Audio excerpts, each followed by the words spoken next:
ओम शांति। हम spark week की book पढ़ रहे हैं।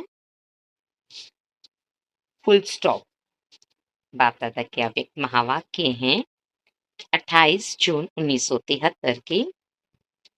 बाबा कहे, जैसे जिस्मानी मिलिट्री को मार्शल ऑर्डर करते हैं, एक सेकंड में जहां हो जैसे हो वहां ही खड़े हो जाओ। मिलिट्री में जब ऑर्डर मिलता है, जहां हो जैसे हो, अटेंशन, वहीं खड़े हो जाओ।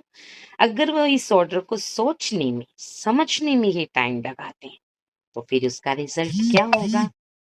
विजय का प्लान प्रैक्टिकल में नहीं आ सकता। इसी प्रकार सदा विजयी बनने वाले की विशेषता यही होगी, एक सेकंड में अपने संकल्प को स्टॉप कर लेना। बाबा जी पहचान बताते विजयी आत्मा की, जो आत्मा एक सेकंड में स्वयं को स्टॉप कर ले, है ना, मुख का भी और संकल्प का भी, वही विजयी है।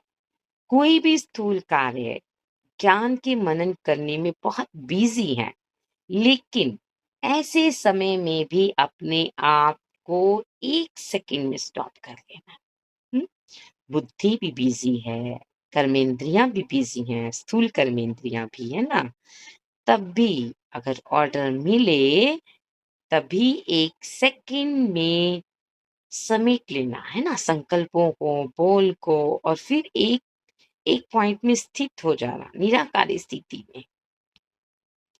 जैसे वे लोग बहुत तेजी से दौड़ रहे हैं, वे लोग माना मिलिट्री में, है ना, सैनिक बहुत तेजी से दौड़ रहे हैं और कश्मकश भी है, युद्ध में उपस्थित है। वे ऐसे समय में भी स्टॉप कहने से स्टॉप हो जाएंगे। इसी प्रकार यदि किसी समय संकल्प नहीं चलता अथवा इस घड़ी मनन करने के बजाय बीज रूप अवस्था में स्थित हो जाना, तो सेकंड में स्टॉप हो सकते बाबा क्वेश्चन करते। जैसे स्थूल कर्मेंद्रियों को एक सेकंड में जैसे और जहां करना चाहें वह कर सकते हैं, अधिकार है ना उन पर।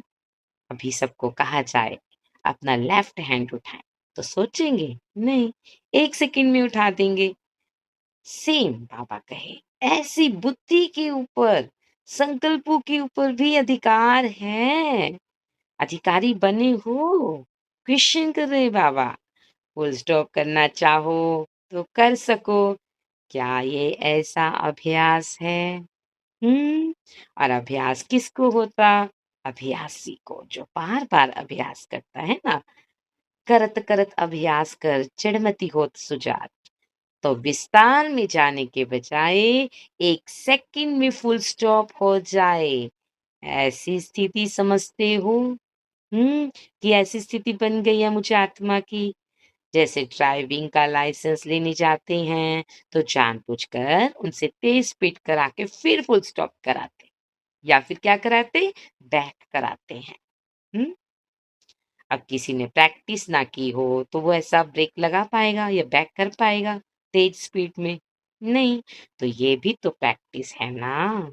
तो अपनी बुद्धि को चलाने और ठहराने की भी प्रैक्टिस करनी है। पहला तेज स्पीड करना, माना बहुत सारा कुछ मुरलियों का अध्ययन किया, है ना, वाचा सेवा दी, और फिर उसके बाद एकदम साइलेंस में चले जाना।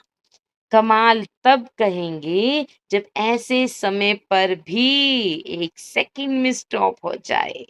एक सेकंड में। निरंतर विजयी वह जिसके युक्ति युक्त संकल्प हो और युक्ति युक्त बोल हो और युक्ति युक्त ही कर्म हो, जिसका एक संकल्प भी व्यर्थ ना हो। बाबा ने फिर विजयी आत्मा की परिभाषा बताई, है ना। निरंतर विजयी आत्मा कौन सी? जिसका एक एक संकल्प युक्ति युक्त हो, सोचने से पहले भी सोचना। जब सोचेगा युक्ति युक्त तो बोलेगा भी युक्ति युक्त। कहीं भी कुछ नहीं कहेगा, ऐसा है ना। स्थिति को देखकर बात करें, युक्ति युक्त फिर कर्म हो। तो जिसका एक संकल्प भी व्यर्थ ना हो, वो कौन हुए? निरंतर विजयी। वह तभी होगा जब यह प्रैक्टिस होगी। मानो कोई ऐसी सर्विस है जिसमें फुल विजयी होना है, तो ऐसे समय भी क्या करना, स्टॉप का अभ्यास करो। ओम शांति, ओम शांति सभी को।